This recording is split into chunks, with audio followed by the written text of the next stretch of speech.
Hi, and welcome to my very first video blog or vlog, all on Talent Matters. Today I'm going to talk about talent and the future of work, or really the future that is already here today. So I'm happy to share with you a lot of really exciting talent trends that tell us that the future is here today.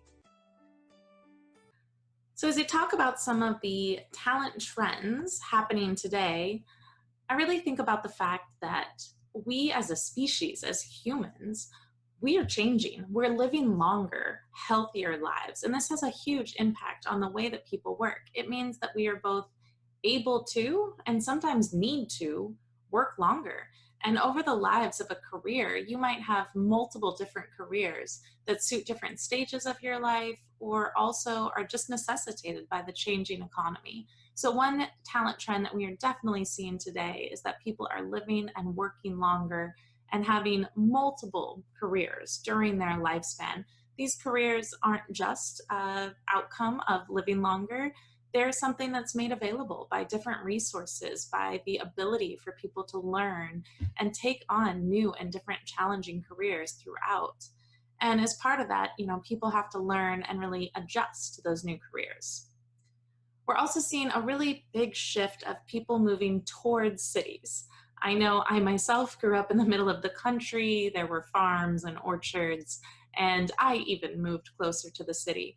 But we're seeing that this is a broader demographic trend where cities are growing more and more dense and turning into mega cities. And we're seeing that census data is showing people moving more and more central and creating very dense opportunities for careers and opportunities. And we do believe that this is going to affect the way that people work. It's going to change how talent is aggregated, how jobs are set up, and how they're structured.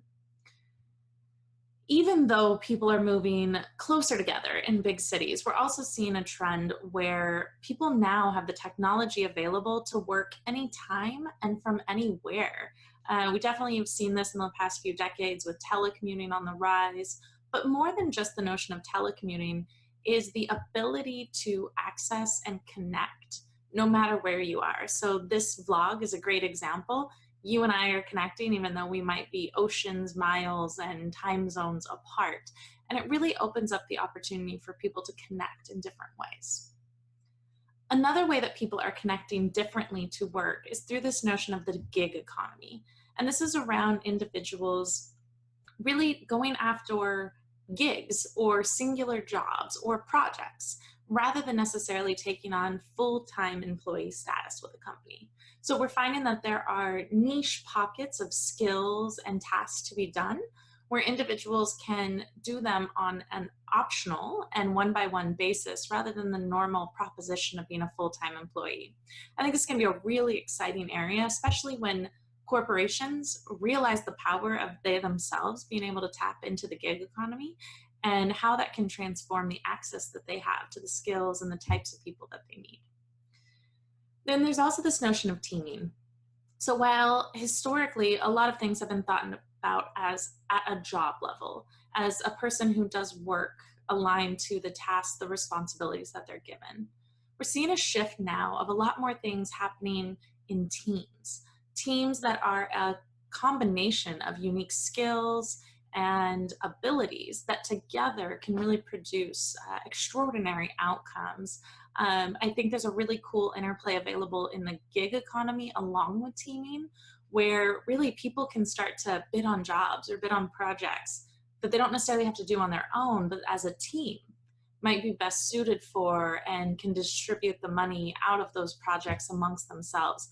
I think we'll start to see some really cool applications of teaming, both within organizations, especially on things like mission-based teams, but also outside of organizations where we might see individuals grouping together in a way that can benefit each one of them more as a team and really provide some interesting value. So I'm excited to see where the gig economy and teaming takes us here in the near future. Some other, current trends around talent is just the creation of new jobs. I remember when data science wasn't a thing. That's not to say that people weren't doing the skills and even the applications that we hear about data science, But it sounds like these days, everybody seems to know what I mean when I say data scientist. That wasn't true a decade ago. That was a very abnormal title.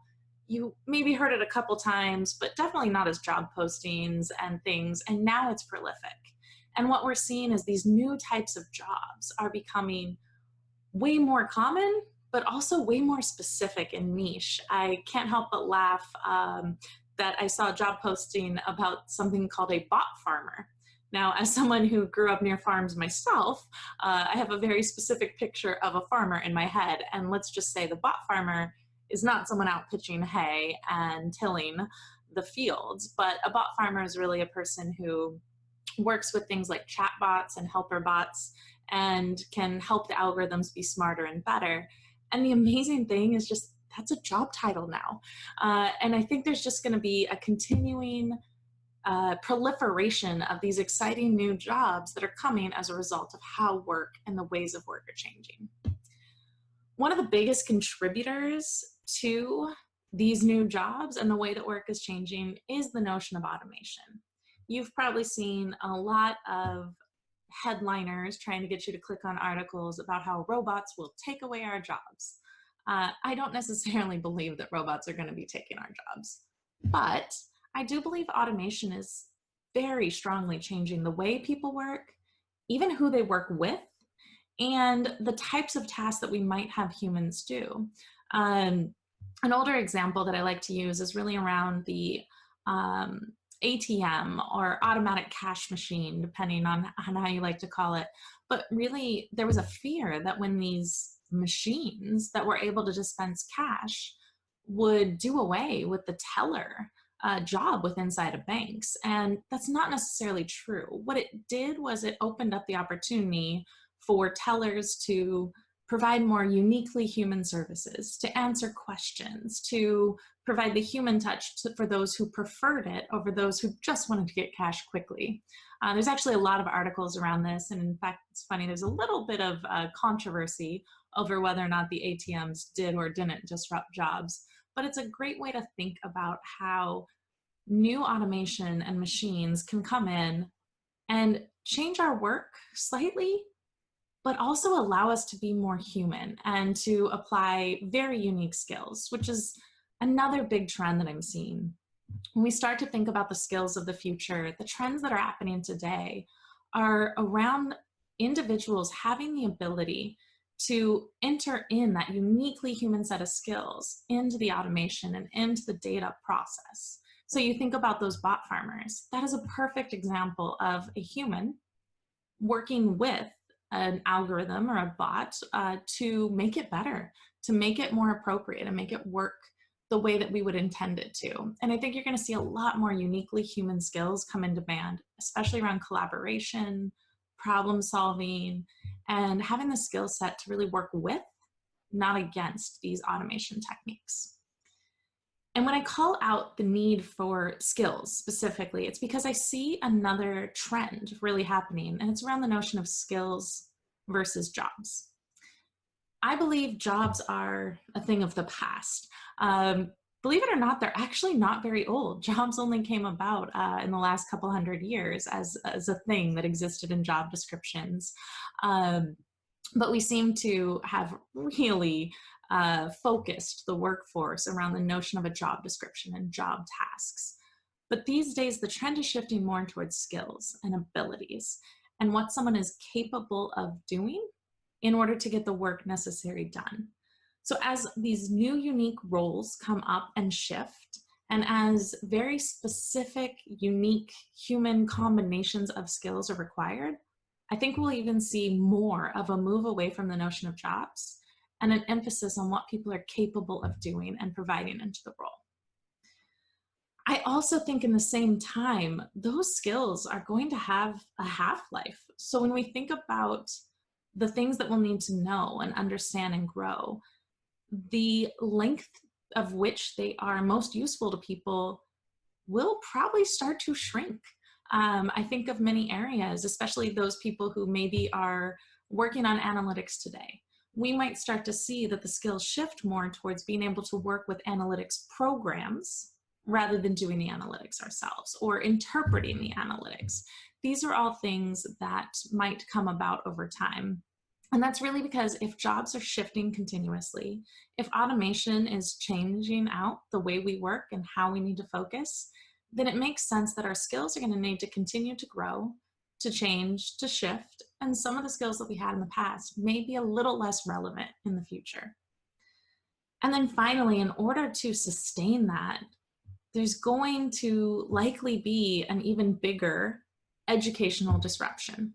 I would say that a talent trend that we see today is definitely apparent in the proliferation of available information, in the number of skills learning apps and platforms out there today for people to gain those skills that will make them well set up.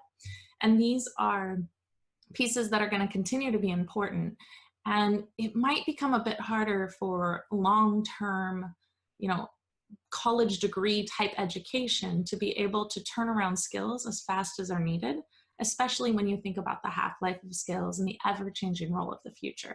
So I think that the education system itself is probably going to be impacted by these talent trends and be looking for a way to respond most appropriately to help people grow in the way that's going to help them from a career perspective. These are only some of the future talent trends that are happening today. I'd love to hear more from you. Please tell me in the comments, what are some additional future talent trends that you see happening today?